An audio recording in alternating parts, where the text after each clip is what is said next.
Nanjiro here. Today I have a pretty exciting game of a sword mirror match.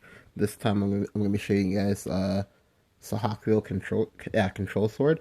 Um, it's before the expansion, but Sahakuyo control sword is something that I've been playing around with a lot. I'm just gonna scroll through the deck list real quick because if you think about it, Sahakuyo kind of functions like a really, I guess, like interesting, like very defensively oriented version of Alita's. Because with Alita's, there's like the rush component, and then there's also the ward component. However, with Sahakville, like you can get it to scale quite a bit. So this is going to be a game from a private match that I had.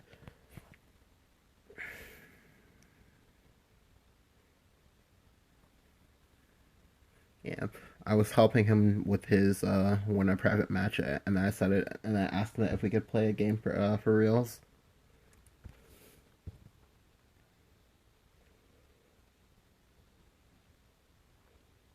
All right, so I'm going first.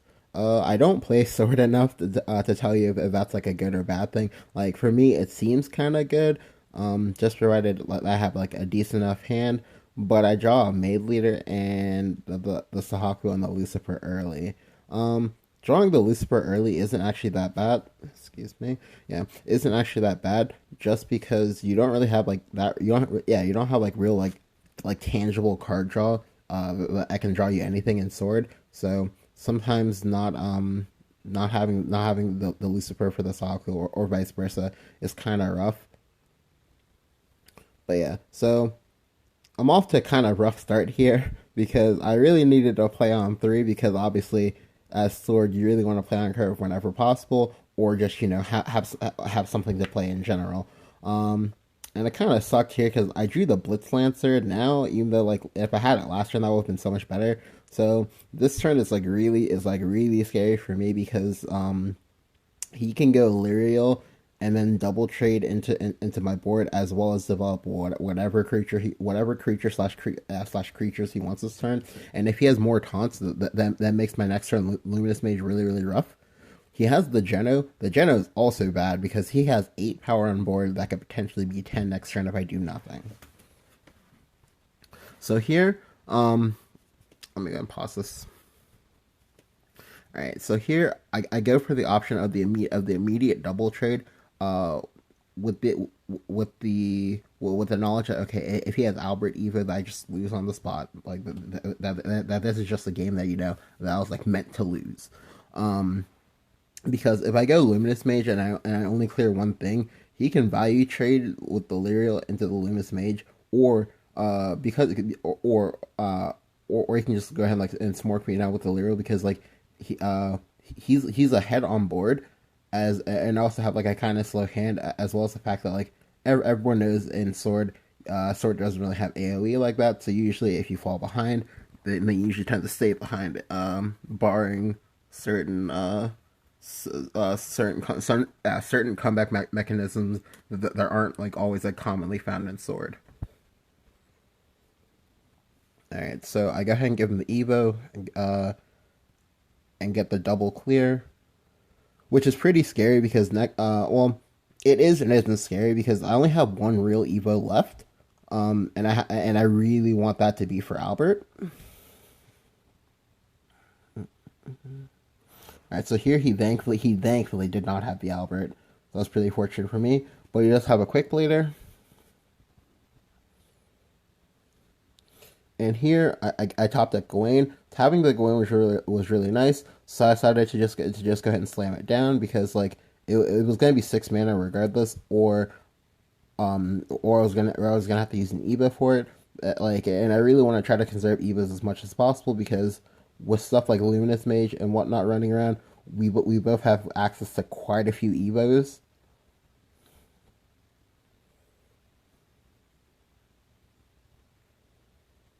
Because there's already been three used, and there's still the potential for us to use um about 4 or 5 more each. So here I get the Sahak wheel.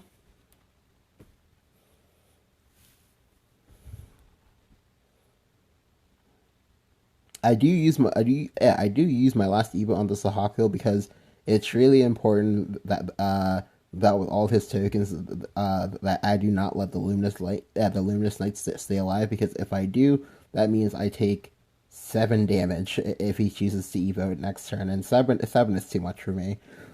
All right, he has the Tsubaki here, and this is some pretty dangerous territory.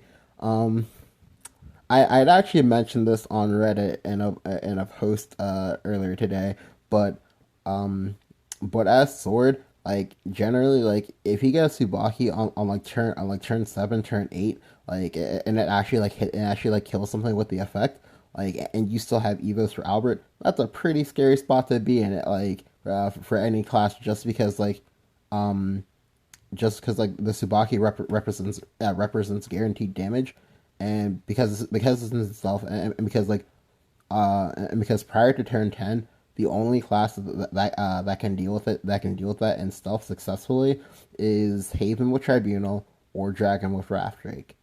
Um, well, at least most commonly anyway. So here I have a pretty good turn. I get to go. I'll just get and pause real quick.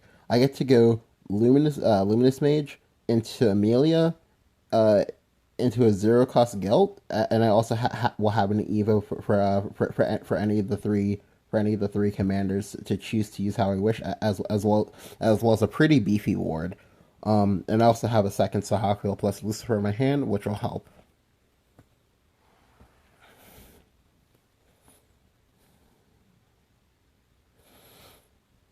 Alright, so I choose to use the Evo on the Luminous Mage just so that way I have a pretty wider board, and I have a lot of targets that he's going to want to kill.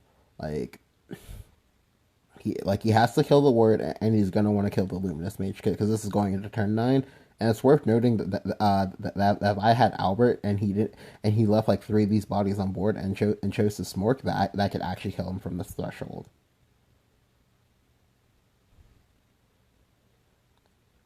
But he does choose to clear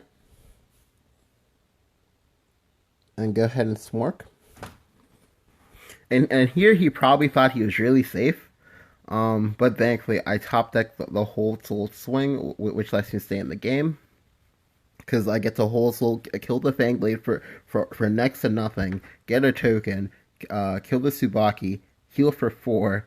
I have 3 creatures on the board again, and only one of them is a token, and I get to push myself back out of Albert range. He still has an Evo, however, the game is swapped, and now I have board.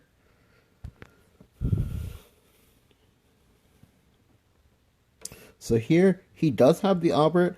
I was a little confused actually now that I think about it. He 100% in my opinion should have gone Albert Evo, and then maybe cleared both my guys, but I guess he didn't want to do it because he because I would be sacking 10 damage and his last Evo point to do so, and if I have my Albert, then his Albert dies for free, and that would be bad for him. So instead he decides to try to flood, and I guess basically just like pray that I don't have Grimner, because if I have Grimner here, that just like blows him out of the game, and there's no way he can come back, because I'll get a full clear, and I'll get to push 11 damage.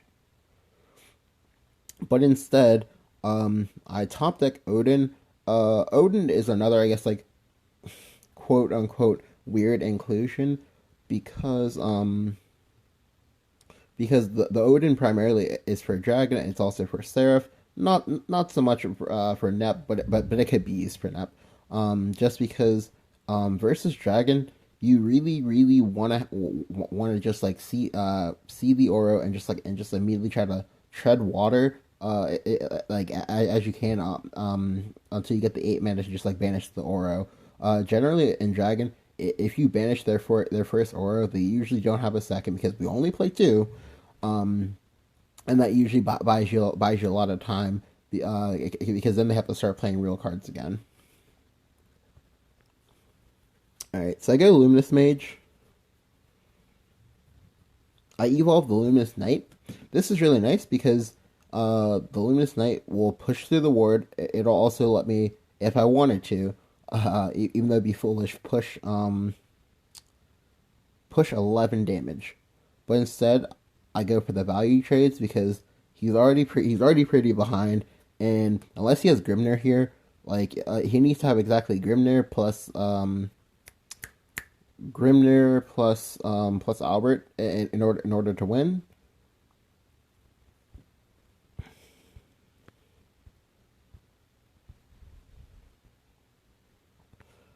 But thankfully, no Albert, no Grimnir. So here, I just go ahead and trade in my 4-1, hit him for 3, play Lucifer, and then Lucifer permanently heals me out of range of Albert plus Grimnir. He realizes that he can't win, and so he just concedes. Alright, so to review there, even though I fell behind on board initially, because of the repeated healing plus clearing power of Saha plus Lucifer, yeah, as well as correct decision making, in addition to him just not having Albert, him just not having second Albert, that that allowed me to take the win because if you look at my HP total at the end, I was only at 8 HP and I healed for 12. So so despite all that, he was still able to deal 24 damage to my face. That's a lot. Yeah. But yeah, I hope you guys enjoyed. Leave your comments down below. I'll catch you guys next time.